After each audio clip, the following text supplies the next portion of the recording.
Mis hermanos, muy buenas tardes, Dios les bendice.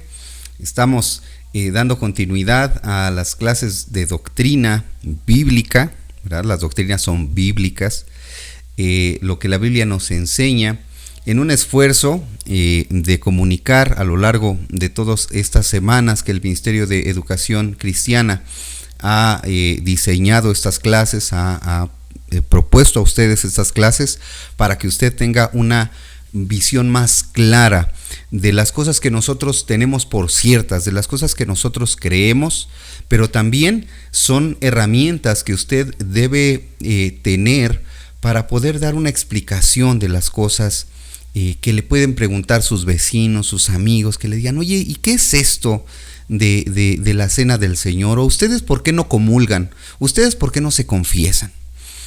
¿Ustedes por qué no creen en este tema o en este otro? ¿O qué diferencia hay entre un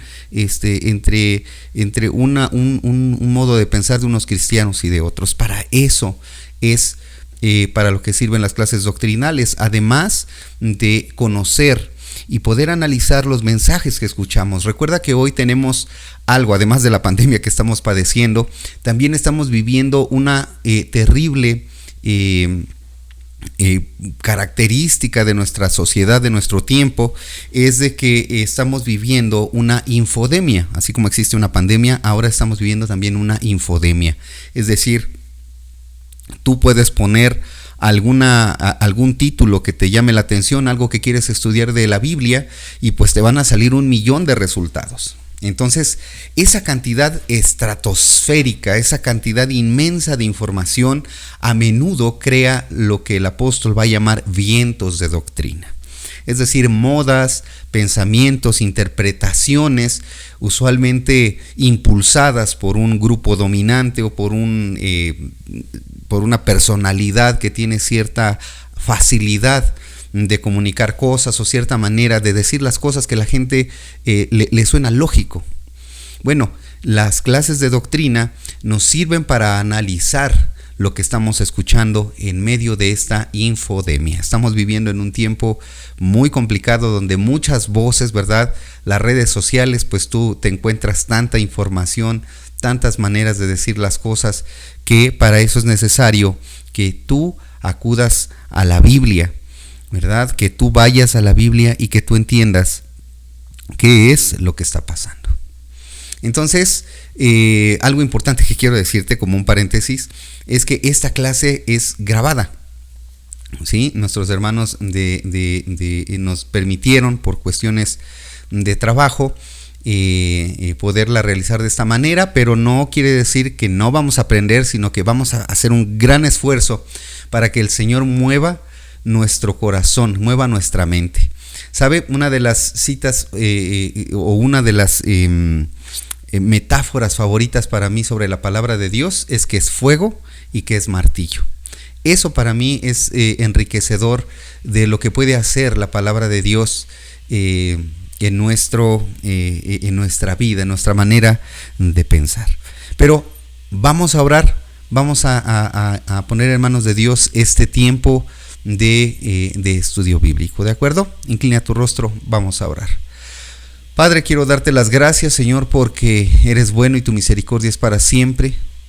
Sabemos, Señor, que vivimos en tiempos complejos, Señor, en tiempos convulsos, donde la humanidad está en medio de una confusión tremenda, Señor, donde la densa oscuridad que esta pandemia nos ha dejado, brilla la luz de tu evangelio, Señor, donde las acciones de las personas, donde las decisiones de las personas, Señor, pueden llegar a lastimar. Estás tú, Padre, para resplandecer con tu luz, Señor, para guiarnos con tu voz en medio de todo esto, Señor, sabiendo que tú estás en control, que sigues siendo soberano, Padre, y que tú, Señor, permitirás que un día tu Hijo Jesucristo regrese, Señor, y podamos ver cumplidas nuestras esperanzas. Gracias, Señor, por la vida de mis hermanos, por la vida de nuestra iglesia, que tú puedas seguir obrando en ella, Señor, a pesar de las circunstancias, que tú, Señor, permitas que esto que estamos viviendo sea para bendición, Señor, para edificación del carácter, para el fortalecimiento de la fe de cada uno de los que estamos participando en esta amada congregación. Te amamos, Padre, te glorificamos y te damos gracias en nombre de Jesús. Amén. Bien, la semana pasada, si usted recuerda, estuvimos hablando sobre la certeza, porque es importante hablar de la segunda venida. Esta es la segunda clase de la segunda venida de Cristo. Hablábamos de las dudas, hablábamos de las evidencias que existen en la palabra de Dios, en fin. También hablamos de la forma en la cual esta segunda venida de Jesús o la parusía se va a realizar. ¿De acuerdo? Es decir, esa forma visible que el Señor vendrá en las nubes, que ya vendrá en gloria y que incluso la misma naturaleza está participando de este proceso en el que se cumplirá el plan de salvación de nuestro Señor. Y bueno, hoy nos toca hablar del momento de su llegada. ¿Por qué se llama segunda venida? Bueno, la interpretación, las interpretaciones que nosotros tenemos por medio de la Biblia es que esta es una segunda venida porque el Señor ya vino en carne, ¿verdad? Cuando leemos el primer capítulo de Juan, leemos una evidencia de quienes estuvieron cerca de Jesús y que pudieron ver y experimentar la gloria de Dios. ¿Verdad? Que el Verbo se hizo carne y puso su tienda, ¿verdad? Tabernaculizó, puso su casa en el barrio, como si Cristo hubiera llegado entre nosotros. Es lo que quiere compartirnos el escritor del Evangelio de Juan. Hay otras interpretaciones, por ejemplo, hay quienes vas a encontrar en la literatura, quienes dicen que la segunda venida ya se cumplió cuando vino el Espíritu Santo. Otros autores hablan de que se cumplió la segunda venida cuando Jesús se transfiguró allá en el monte, ¿verdad? Otros hablan de que, bueno, la misma Biblia nos dice que pues ya no es posible una segunda venida, es decir, hay gente que piensa que ya no es posible una segunda venida porque Jesús habla de una frase que ahorita vamos a estudiar, que habla de esta generación. Estas dos palabritas, esta generación, ha sido objeto de un debate por siglos. Así que quiero que recuerdes, estas clases tienen la función de darte herramientas para que tú puedas explicar algo. Ahora, el tiempo es insuficiente, entonces ten mucho cuidado de tomar solo esta parte de una visión muy general de esta doctrina que se tiene que estudiar a fondo, ¿de acuerdo? Entonces, hay personas que piensan esto. Hay otras personas que han visto en la creación, ¿verdad?, del Estado de Israel, allá en 1948, pues que se aceleró el reloj escatológico, el reloj del fin de los tiempos, como una señal, ¿verdad? Y han tomado esto como una señal innegable de que estamos a nada, estamos a un segundo de que la parusía se regrese, ¿verdad? Otros pues hablan del así, se lo voy a decir como lo dicen porque no son palabras mías, pero hay personas que hablan de que esa segunda venida no es posible por el sufrimiento de Jesús, ¿verdad? Esta segunda venida para ellos se realiza en la obra de la iglesia en el cumplimiento de la gran comisión. Estas son algunas interpretaciones alternativas, ¿sí me entiende? Estas son cosas que nosotros tenemos que considerar, de que vamos a encontrar este tipo de argumentos alrededor de nosotros, ¿de acuerdo? Entonces, la realidad es que nuestro conocimiento es limitado, ¿de acuerdo? La Biblia, recuerda Juan, es el mensaje completo, o sea, toda la Biblia es un mensaje. Si tú solamente tomas una parte de ese mensaje, estás leyendo mal. Pero es un mensaje limitado. limitado por las expresiones del propio idioma, los signos, las letras, la ortografía, las figuras gramaticales son limitadas. No solamente nuestro pensamiento, no solamente las cosas que podemos ver, somos muy sensibles, ¿no? Me refiero en el sentido de que lo que tocamos, lo que probamos, lo que vemos, lo que escuchamos, esas son las cosas que son reales para nosotros, pero eso también, aunque nos permite disfrutar y experimentar el mundo, hacen que sea limitada nuestra manera de comprender lo que Dios está haciendo en un periodo mucho más grande de tiempo. Es decir, nosotros vivimos un tiempo cronológico, vivimos un tiempo lineal. Si usted empezó a ver esta clase a las 6, usted sabe que va a venir una hora que nosotros le pusimos las 7 y luego las 8 y luego las 9 y mañana va a ser otro día y tenemos calendarios y hablamos en cosas de decenios y de sexenios y de tiempos grandes, de siglos, de milenios. Pero esas son visiones temporales y son versiones limitadas. ¿Por qué? Porque nosotros tenemos que comprender, quiero que se imagine esta escena. Miren, regáleme su pensamiento un segundo. Y si usted ha viajado alguna vez en este hermoso país, de pronto, cuando usted voltea en ese viaje, usted ve un montón de montañas, como si fueran una tras otra, ¿verdad? Y usted las ve y parece que todo forma parte de un mismo lienzo, ¿verdad? Incluso cuando dibujamos de niños, pues dibujamos los montecitos así. Es decir, desde mi perspectiva, esas montañas pues están empalmadas una con la otra, ¿no? O sea, aquí está una montaña y aquí está otra montaña, ¿cierto? Está así, usted las ve en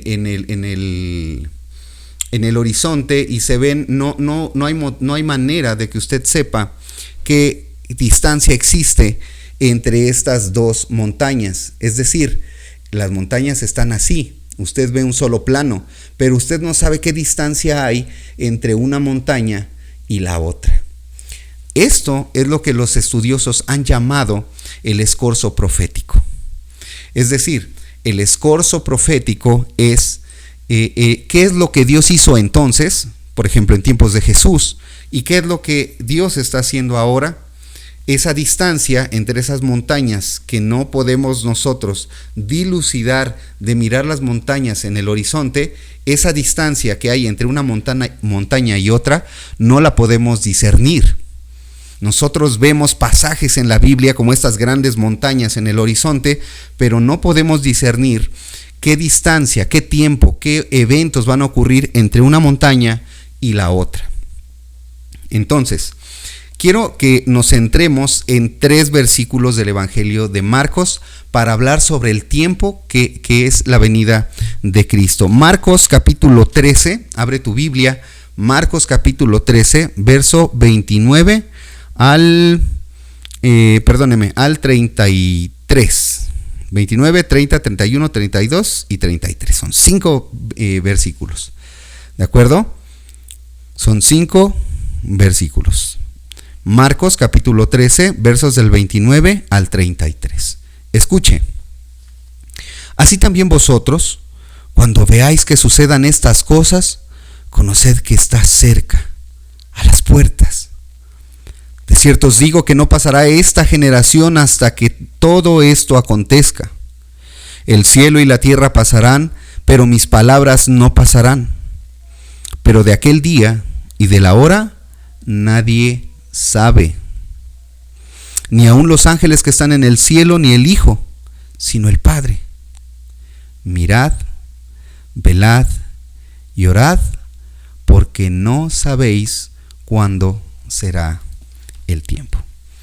Marcos es para mí es el evangelio donde coincido o me alineo a ese pensamiento que fue el primer evangelio escrito y que tiene muy poca edición, por decirlo de alguna manera, pero es tan hermoso escuchar a nuestro Señor Jesús hablando de sí mismo. Usted léalo con calma en casa, pero es justamente un ejemplo de lo que le decía del escorzo profético. Son estas montañas que en el horizonte se ven una detrás de la otra, pero que no tiene manera de distinguir entre una y otra.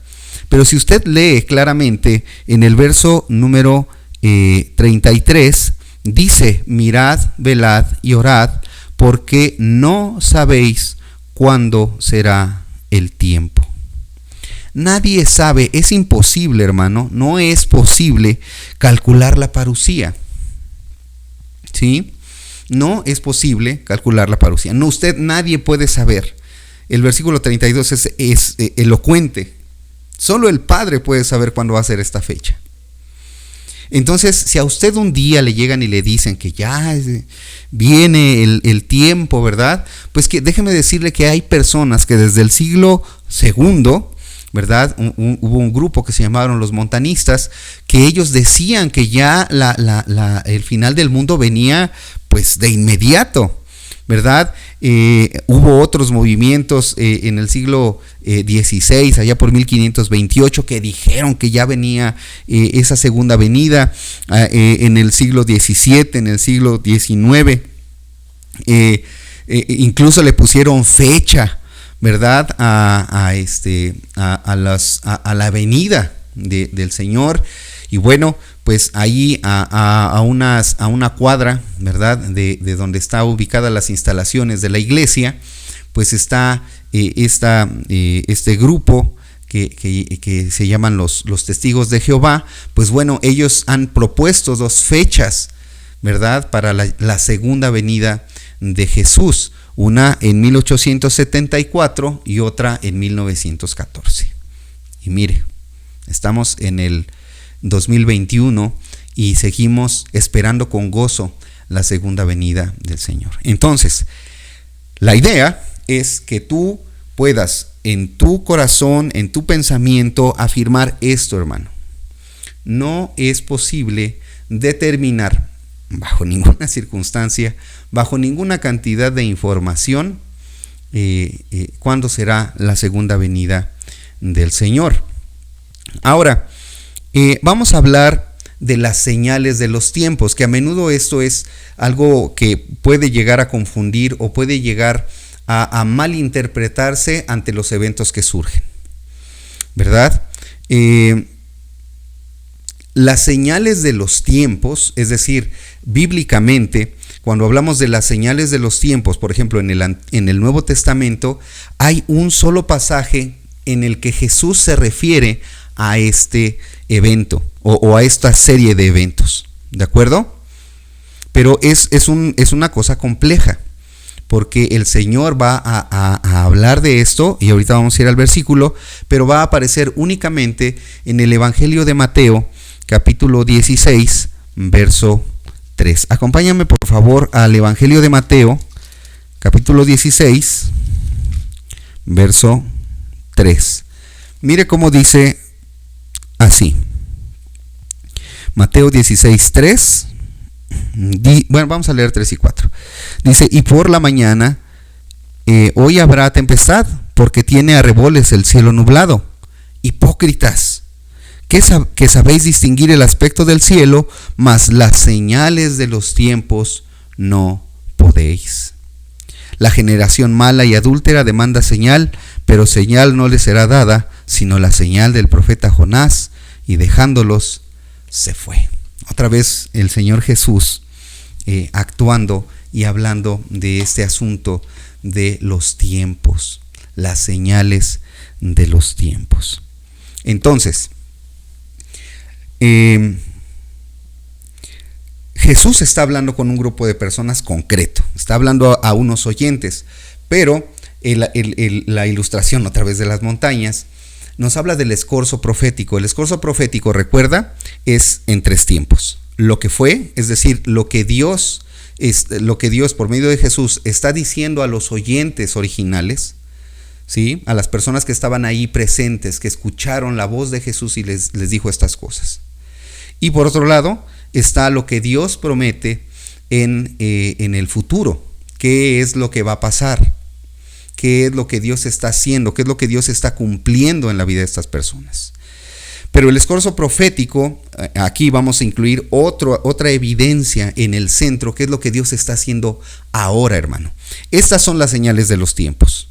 Las señales de los tiempos ocurren en 3 momentos de manera simultánea, voy a decirlo así.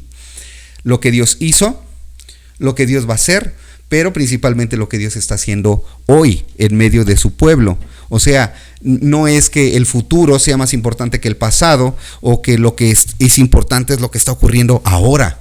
Es que estas tormentas, estos terremotos, estas guerras, esta hambruna, es más importante que las que va a haber en el futuro o las que hubo en el pasado. No. Esto es lo que Dios está diciendo. ¿Para qué sirven las señales, hermano? ¿Verdad? Las señales de los tiempos no son cosas como las películas. Yo creo que Hollywood o los que hacen las películas, por no decir Hollywood, los que hacen las películas han dado estas muestras como de que va a ser todo como espectacular, ¿verdad? Así los volcanes rompiéndose, el mar abriéndose, ¿verdad? Estas imágenes tan grandes van a decir, entonces van a creer que viene el Señor, que se cumplieron las profecías. Bueno, esa sería una visión como verse que se está quemando una casa, ¿verdad? Y nosotros desde afuera, ¿verdad? Muy cómodos les decimos a los que están adentro de la casa, les dijimos que la casa se iba a quemar, miren, se está quemando. Esto es equivocado, hermano. Las señales de los tiempos, recuerda, cuando yo digo las señales de los tiempos, de acuerdo a lo que la Biblia dice, es lo que el Señor hizo, lo que el Señor hará. No solamente lo que está pasando ahorita, no solamente mi crisis, no solamente el sismo en la Ciudad de México, no solamente la cantidad de migrantes, el hambre que existe en el mundo, los niños guerrilleros, el crecimiento y la multiplicación de la maldad. Hermano, todas estas son oportunidades para que nosotros alcancemos a las personas con el evangelio del Señor. Son esfuerzos que podemos realizar para alcanzar a otros. Esas son las señales del tiempo. Esas son las señales que debemos aprovechar, que en cuanto se multiplique la maldad, nosotros debemos crecer, hermano, en trabajo, en esforzarnos, en discipular, en ser discipulados, en la siembra de iglesias, en abrir misiones, en ser más eficaces, más eficientes en el trabajo que estamos realizando como iglesia. De esta manera estaremos preparados para la segunda venida, que es, ahorita lo vamos a ver, que es importante que nosotros aprovechemos el tiempo. Y estas señales, esto que estás viendo, no como un incendio y decir se los dijimos, sino como una oportunidad de que tú seas un embajador, un emisario del evangelio para la gloria de Dios. Continúo porque hay mucho que aprender.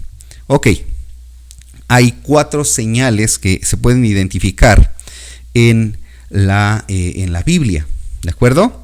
Entonces, la primera, y ve por lápiz y papel, son las señales de la gracia, ¿de acuerdo? 1. ¿Cuáles son estas señales de la gracia? ¿Sí? Mateo 24:14, ¿de acuerdo? Vamos ahí, Mateo 24:14. A ver si nos da tiempo de estudiar toda la... Mateo 24:14 dice, y será predicado este evangelio del reino en todo el mundo para testimonio de todas las naciones, y entonces vendrá el fin. Cuando hay un pensamiento de que cuando se cumpla el anuncio a todo el mundo, no que todos acepten a Cristo, cuando se haga el anuncio a todas las naciones, entonces Cristo va a venir.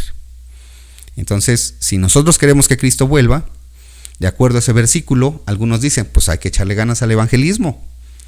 Yo quiero que Cristo venga, pues entonces depende de que cada persona sepa que se ha anunciado a todo el mundo, y entonces el Señor va a regresar y vendrá el fin. ¿De acuerdo? Entonces, estas señales de la gracia, recuerda, estamos en las 4 señales, tiene 3 características. La primera, es soberana. Como lo leímos allá en Marcos 13, el Señor va a decir cuándo y cómo. no las señales. O sea, las señales son, ya lo dijimos, no son oportunidades para compartir el evangelio. Pero el Señor es quien determina cuándo y cómo va a ser. ¿Qué es lo que sabemos? Pues esta es la soberanía del Señor. Entonces, señales de la gracia, primero, es soberana. Segunda, es universal. Va a alcanzar a todos los habitantes del planeta. Creo que ahorita vamos ya cerca de los 8,000, o si no es que ya rebasamos los 8,000 millones de seres humanos en este pedacito, en este pixel, como diría el documental, ¿verdad? En este pixel del universo. Va a ser universal y va a ser culminante. Una vez que ocurra la segunda venida, no hay más que hacer, ¿verdad? Entonces, nosotros tenemos que comprender que hay muchas cosas que armonizar, ¿verdad? Que hacer un sistema, hacer una doctrina de esto, pero por cuestiones de tiempo tendríamos nosotros que tener un estudio simplemente de escatología durante varias lecciones. ¿De acuerdo? Entonces, primero, señales de gracia. Ya terminamos con las señales de gracia, ahora vamos con las señales de oposición. ¿De acuerdo? Básicamente son 3. La primera, este es un tema que en los 90s, 80s, 90s, se puso muy de moda, o que tomó, bueno, no que se puso de moda, discúlpeme, que tuvo cierto énfasis, que fue la tribulación. No una tribulación cualquiera, hablamos de la tribulación escatológica, la tribulación de la que habla Mateo 24-21. Ahí lo lees en tu casa en el transcurso de la semana, o si quieres repetir esta clase. ¿Por qué? Porque tanto Jeremías como Mateo hablan de una tribulación, ¿de acuerdo? Pero no es una tribulación como la que vivimos nosotros. O sea, hay una distinción en la Biblia entre el sufrimiento cristiano, entre ese padecer o compartir los padecimientos de Cristo, y la tribulación escatológica. No es una tribulación cualquiera, vamos a decirlo. Es una tribulación que va a tener características muy, muy específicas. Y bueno, podríamos profundizar tanto, ¿verdad? Pero habrá tiempo de eso en el futuro. Segunda señal de oposición es la apostasía, ¿verdad? Esta apostasía final, pues bueno, básicamente se refiere a 3 cosas, ¿verdad? La primera es rechazar la fe. Es decir, la gente que dice, no, muchas gracias, yo con todo respeto, yo respeto lo que dices, pero pues para mí no es el evangelio, ¿no? Me acuerdo que una de las respuestas es en una pared decía Cristo te ama, y abajo le pusieron con graffiti, gracias, no es mi tipo. Bueno, esta es la apostasía final. La gente va a decir no, gracias. Pero va a haber otro tipo de apostasía. La apostasía va a ser abandonar la fe. Vamos a decir que son 2 cosas que pudieran usarse como sinónimo, ¿de acuerdo? Rechazar la fe. Este es a los ojos de muchos teólogos no una señal, es un peligro, hermano. Nosotros corremos constantemente el peligro de que los eventos y las señales de los tiempos nos desanimen. Vigila, échale ojo a cómo estás viviendo esto. Que no sea que estas señales de los tiempos, que estas circunstancias que estás viviendo te lleven a rechazar o a abandonar tu fe. Como tal, lo vamos a poner como en el apartado de podría ser una señal. ¿Ok? Segundo, el segundo caso de la apostasía final, pues son los falsos cristos, ¿verdad? Ya pudimos nosotros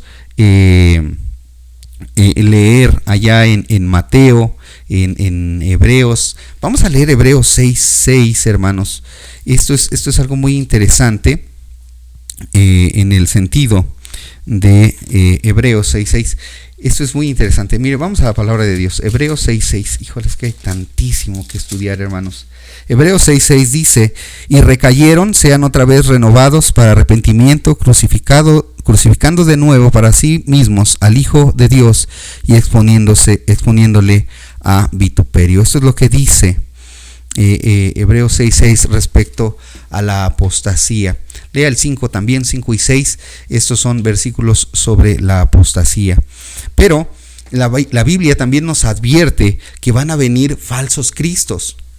Va a venir gente que diga: yo soy el emisario de Dios, yo soy el emisario de Cristo, yo soy la segunda venida de Cristo, ¿verdad? Y esto ha provocado cosas terribles, ¿verdad? Personas que creen que son enviadas por alguna razón. Ellos piensan, ¿verdad?, que Dios les ha levantado, ¿verdad? Es algo que yo le quisiera advertir, ¿verdad? Está más cerca de lo que se imagina, porque también dice que se van a levantar falsos profetas. Entonces, 3 señales de la apostasía: el rechazar, abandonar la fe, que dijimos que más que una señal es un peligro.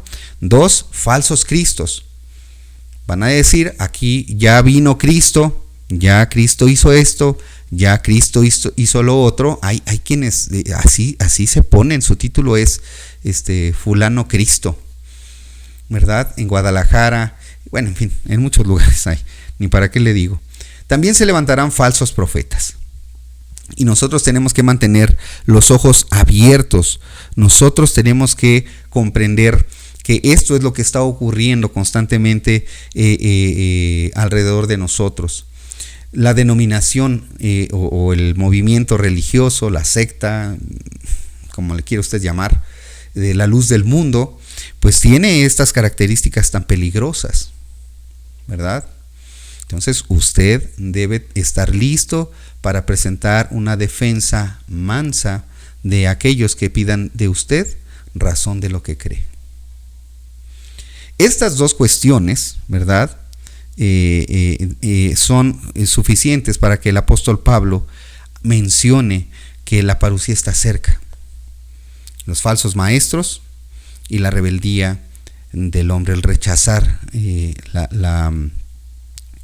la gracia que Dios nos da. Entonces, estamos en las señales de la apostasía.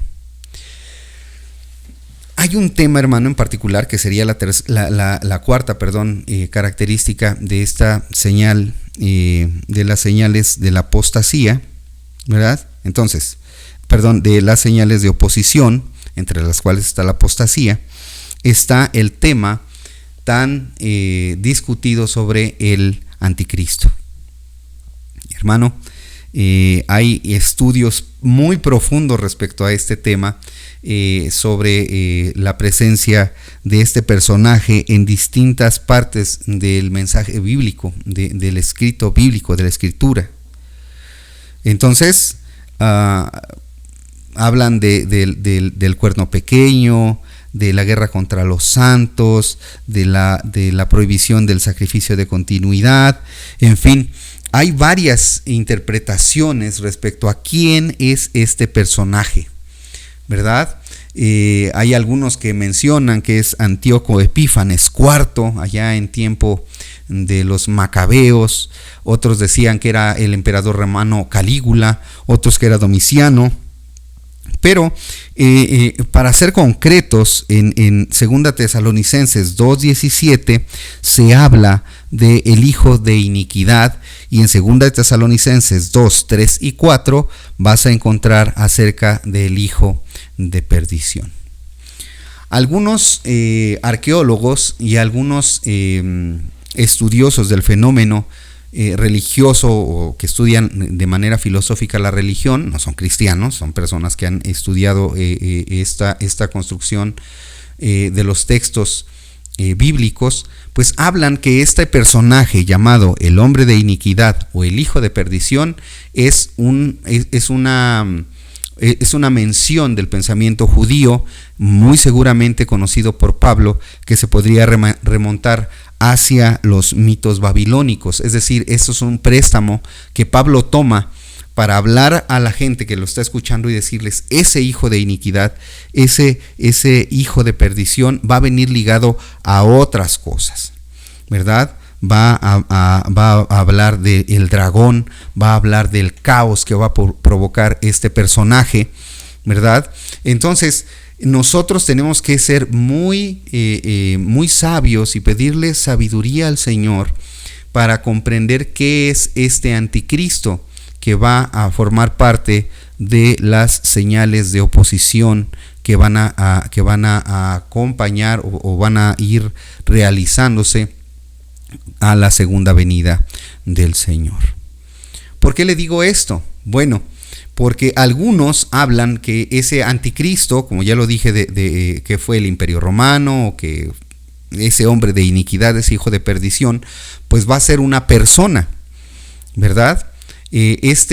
Básicamente lo que está diciendo la palabra de Dios es que este anticristo va a ser un anti-mesías. Más que un anticristo, va a ser un anti-mesías. ¿Por qué? Porque su reino se va a fincar en la mentira. La característica central de este personaje, o de este hijo de iniquidad, de este hijo de perdición, va a ser que todo lo que haga va a ser contrario a lo que el Mesías va a hacer. Y en primer lugar es fincar su poder, fincar su dominio por medio de la mentira. Porque el Mesías establece su reino en la verdad. Y de ahí, échale. Estas van a ser características. Es interesante, por ejemplo, que en la literatura joánica, el anticristo no es una persona. ¿Sí? O sea, para Pablo, en el pensamiento paulino, él dice que es un personaje, ¿verdad? Es una persona. Pero en la literatura joánica, nosotros podemos rescatar una idea de que el anticristo es una manera de pensar. El anticristo es un pensamiento. Y eso es más peligroso que una persona. No es que se opongan. Quiero decir que siempre hay un vocero, siempre hay una persona que predomina y guía, ¿verdad? Ahora que estamos en esto, es el autor intelectual de quien hace las cosas, ¿verdad? A veces vemos a mucha gente haciendo cosas, muchas personas elaborando, haciendo, en fin, un equipo de personas haciendo, pero hay un autor intelectual. ¿Ya? Bueno, pues lo que dice Juan en sus cartas es que ese anticristo es aquel que dice que Cristo no vino en carne. Imagínate, no es una persona, para algunos estudiosos, porque te digo que estos son cosas que no vamos a solucionar hoy, sino simplemente exponer de manera lo mejor posible o de la manera más clara posible quién es este anticristo. Entonces, para Pablo, el hijo de perdición, el hombre de iniquidad que relata en 2 de Tesalonicenses, pues bueno, va a ser un hombre que va a provocar la caída de muchos. Para muchos otros, el Mesías, el Mesías es quien va a descubrir y va a revelar la identidad de este anticristo que fundó su dominio, su autoridad con base a la mentira, y entonces él será destruido. Este personaje o esta idea, dependiendo de lo que nosotros podamos concluir del estudio bíblico, pues se detiene, se refrena mediante la predicación del evangelio. No mediante las instalaciones de un lugar, no mediante la estructura organizacional, no. Es la predicación del evangelio lo que frena el avance o lo que choca en contra de esta idea de mentira de un antimesías, más que un anticristo, un antimesías, alguien que dice mentiras y engaña a las personas y las aleja de Dios. Y a lo largo, ¿verdad?, de la historia, pues siempre se ha asociado a este personaje del anticristo, hasta en las películas, con un hombre muy poderoso, un hombre que tiene el dominio de la riqueza, que controla los procesos de producción, que viste un traje muy elegante, que es un hombre muy atractivo, en fin. toda la imaginación y la imaginería que nosotros hemos heredado y que nos han platicado, ¿verdad? Ese será el gran tema del anticristo ligado al poder. ¿Por qué? Porque pues no es raro que, por ejemplo, durante la reforma protestante, el anticristo era el papado, por ejemplo, ¿no? El papa era el anticristo, el hombre de poder, ¿no? Así como para los primeros cristianos, Domiciano o Calígula era el anticristo, ¿verdad? Para los hombres de la reforma, pues el papado o el papa era el anticristo por lo que hacía, ¿no? Pero esto no solamente es así, hermano, ¿no? Hay otros personajes, ¿verdad? Muy malos que se han recibido este título a lo largo de la historia, ¿no? Benito Mussolini, quien fue un fascista, fue llamado en ese tiempo un anticristo, ¿no? Adolf Hitler, el líder del Partido Nacional Socialista, bueno, pues en ese golpe de Estado, donde disuelve el Congreso, donde cierra las comunicaciones, donde adquiere la riqueza, ¿verdad?, de los judíos y organiza todo este Tercer Reich, ¿verdad? Adolf Hitler también recibió el título de anticristo, pero no solamente él, también Stalin, ¿no? Stalin que cuando hace ese golpe de Estado, además de estas cosas que ya mencioné que hizo Hitler, también decidió fusilar a todos los generales que no le juraran lealtad, los fusiló. Y entonces a ese Stalin también lo llamaron que era el anticristo. Kissinger también fue otro político muy, muy prominente, y Mikhail Gorbachev, también uno de los, o creo que es el último presidente de lo que fue la URSS, también recibió el título de anticristo. Entonces, mi hermano, estas voy a decirlo de tres maneras, pues las señales de la oposición son la tribulación, la apostasía y el anticristo. Estas son tres características. Y vamos con la última de estas señales. Las señales, ok, ahí cerró las señales de oposición. Señales de gracia, número 1.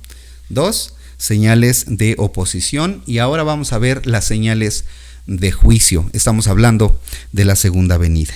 Bien, las señales del juicio, pues las leemos también en Marcos 13. Recuerda que yo quiero fincarme en esos 4, 5, no, son 5 versículos, ya los leímos. Son 5 versículos de Marcos 13, pero abajito en el verso 7 y 8, mira lo que dice. Marcos 3, 7 y 8 dice: mas cuando oigáis de guerras y de rumores de guerras, no os turbéis, porque es necesario que suceda así, pero aún no es el fin.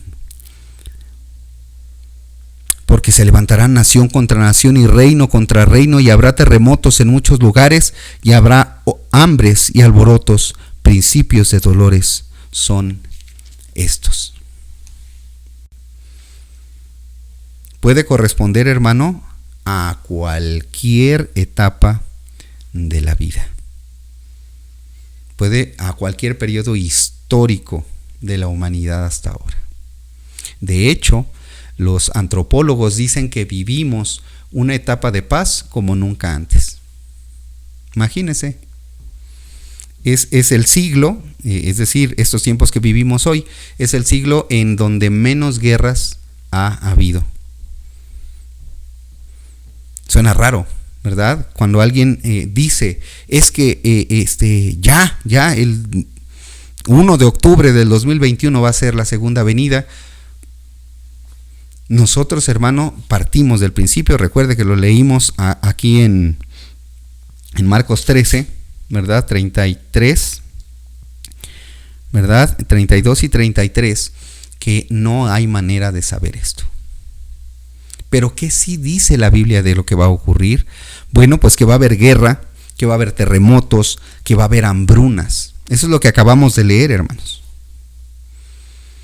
Y esto es una imagen que también Juan va a expandir. Es una imagen que Juan quiere que nosotros comprendamos que esos tiempos terribles se darán de manera escatológica, es decir, de las últimas cosas. Recuerde, la segunda venida es parte de un grupo de estudios mucho más grande que son las últimas cosas, la escatología. La segunda venida es una sola parte de esto. Pero bueno, regreso. Esto que dice Marcos lo va a reforzar Juan. Acompáñeme a Apocalipsis 6. Apocalipsis, capítulo 6. Y si usted se acuerda, estos versos del 1 al 8 también han sido hechos, han sido interpretados en pinturas, en libros, en esculturas, en videos, en todas las expresiones artísticas.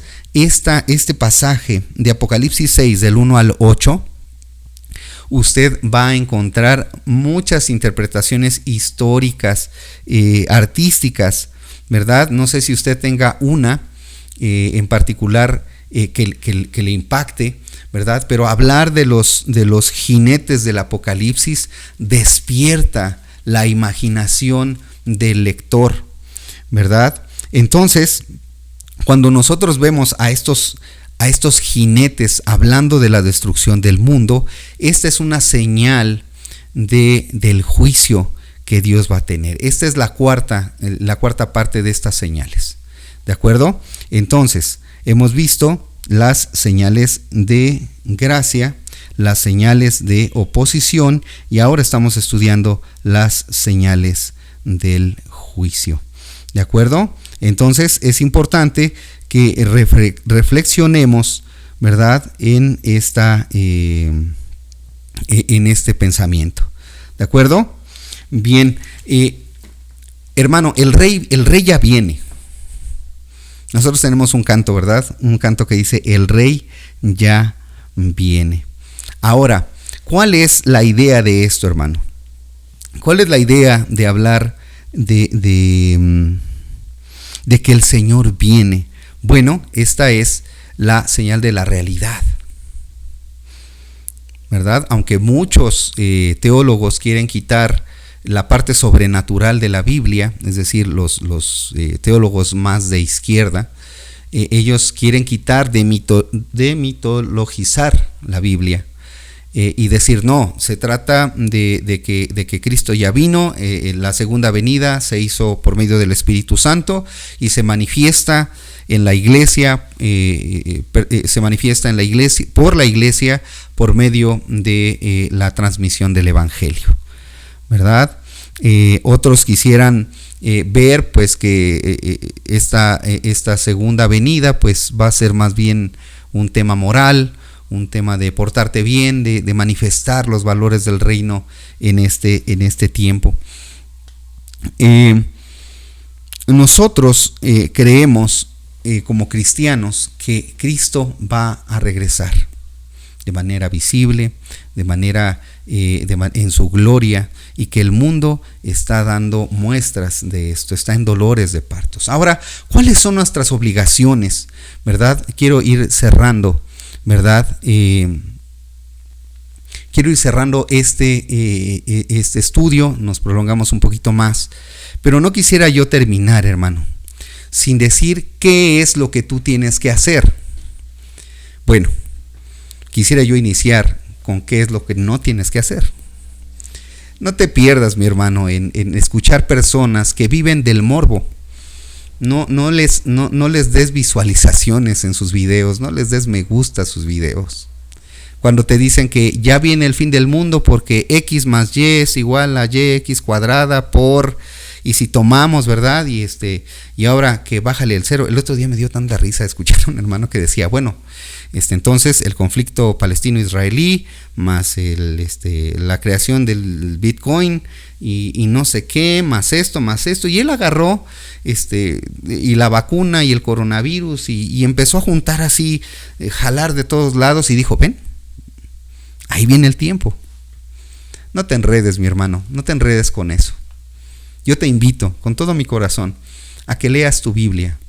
Y que si alguien te dice, es que nosotros tenemos que discernir los tiempos, sí, pero no nada más los tiempos del futuro. Porque el escorzo, las montañas de las que hablábamos en ese viaje que tú has hecho, las montañas que se ven en el panorama, no sabemos. De aquí se ven todas juntas, ¿no? Como si estuvieran dibujadas una tras de otra. Pero no sabemos qué distancia hay entre una y otra. Léele Marcos 13, 33 y 34. Perdón. Me regreso. Léele Marcos 13, 32 y 33. Pero de aquel día y de la hora nadie sabe, ni aun los ángeles que están en el cielo, ni el Hijo, ni Jesús, sino el Padre. Mirad, velad y orad, porque no sabéis cuándo será el tiempo. Te invito a que aproveches tu tiempo para compartir las buenas nuevas de salvación. Eso es, ahora quiero invitarte a qué es lo que puedes hacer. Jesús nos enseñó cómo esperar esos tiempos finales, cómo esperar la segunda venida por medio de parábolas. Y se encuentran en dos pasajes concretos. Mateo 24, si me acompañas, Mateo 24 y Mateo 25. Cuando tú sientas que tu corazón se siente angustiado, cuando sientas que tu corazón está angustiado por esta realidad de la segunda venida de nuestro Señor, quiero invitarte a que estés vigilando, a que estés preparado. ¿Por qué? Porque aquí en el 24 y en el 25 va a contar dos relatos, ¿verdad? Del dueño el dueño de la casa que regresa. Y también el de las vírgenes insensatas, bueno, de las sensatas y de las insensatas. Que no te encuentre el Señor sin aceite, leyendo su palabra, orando a Él y trabajando, desgastándote con gozo en su obra. Esto es algo que puedes hacer. Segunda cosa, puedes tener un servicio obediente y productivo. ¡Qué maravilla! Poder estar sirviendo, poniendo las manos en lo importante, hermano. Nuestra labor es compartir el evangelio, nuestra labor es, lo dije hace un rato, ¿verdad? Pero lo quiero repetir, es compartir el evangelio con los que están cerca, con las personas que amamos, las personas que son importantes para nosotros. A esas son a las que tienes que hablar y darles este servicio y ser una manifestación, la encarnación de los valores del reino. Servir obedientemente a tu Señor y ser productivo. Porque en estos mismos dos capítulos vas a encontrar la parábola del siervo fiel y la parábola de los talentos. Dos grandes lecciones de cómo debe ser tu espera en el Señor. Cuando Él regrese y te pida cuentas, ¿qué cuentas le vas a entregar? ¿Te imaginas? ¿Te imaginas que te digan buen siervo y fiel? Que te digan denle más trabajo a este hombre que ha trabajado también, denle más trabajo. Qué hermoso es, mi hermano, que seamos hallados en nuestra mayordomía personal y ministerial, que seamos hallados fieles. Y quiero cerrar esta lección con dos citas, perdóneme. Nosotros tenemos la necesidad de vivir santa y piadosamente. Ya mencioné qué es la santidad. Tomar decisiones con madurez. Es apostar a alcanzar la estatura del varón perfecto. Pero como somos humanos, imperfectos, pecadores redimidos en la sangre de Cristo, yo te invito a que seas maduro y tomes decisiones maduras y tomes decisiones que te van a separar del mundo, que te van a separar de este mundo terrenal y vas a poner tus ojos en lo alto. Estas dos citas que quiero compartirte que nos invitan a vivir santa y piadosamente, comparten el mismo número de versículos. ¿De acuerdo? Entonces, el primero que vamos a leer son los versículos 11, 13. Entonces, la clave 11, 13 para ti, que sea cómo tengo que vivir. ¿De acuerdo? La clave 11, 13. Tenemos un 11, 13, repórtense todos. Es cómo tengo que vivir. Tito, capítulo 2, versos 11 al 13. Versículos 11 al 13. Otra vez lo digo. Tito, capítulo 2, y nuestra clave es 11 al 13. ¿De acuerdo? Recuerda, Nuevo Testamento. Si quieres llegar, si tú ya eres un buenazo, pues seguramente ya estás ahí. Si no, recuerda, las cartas están hechas por tamaño, por a quién están dirigidas, como tú quieras llegar. Es 11, 13. Tito 2, 11 y 13. Mira cómo vas a esperar la segunda venida. Porque la gracia de Dios se ha manifestado para salvación a todos los hombres, enseñándonos que renunciando a la impiedad y a los deseos mundanos, vivamos en este siglo sobria, justa y piadosamente, aguardando la esperanza bienaventurada y la manifestación gloriosa de nuestro gran Dios y Salvador Jesucristo. Escucha lo que dice la palabra de Dios. Deja que penetre en tu corazón y en tu pensamiento. Segunda clave 11:13. ¿Cómo vamos a vivir? Ahora vamos a leer más adelante segunda carta del apóstol Pedro, capítulo 3. Segunda carta del apóstol Pedro, capítulo 3, versos 11 al 13. Y dice así: puesto que todas estas cosas han de ser deshechas, ¿cómo no debéis vosotros andar en santa y piadosa manera de vivir, esperando y apresurándoos para que la venida del día de Dios, en el cual los cielos encendiéndose serán deshechos y los elementos siendo quemados se fundirán? Pero nosotros esperamos, según sus promesas, cielos nuevos y tierra nueva, en los cuales mora la justicia. Este pasaje es hermoso, hermano. Es hermoso. Segunda de Pedro, capítulo 3, versos 11 al 13. Quisiera yo terminar invitándote a que pensaras en este verso número 14.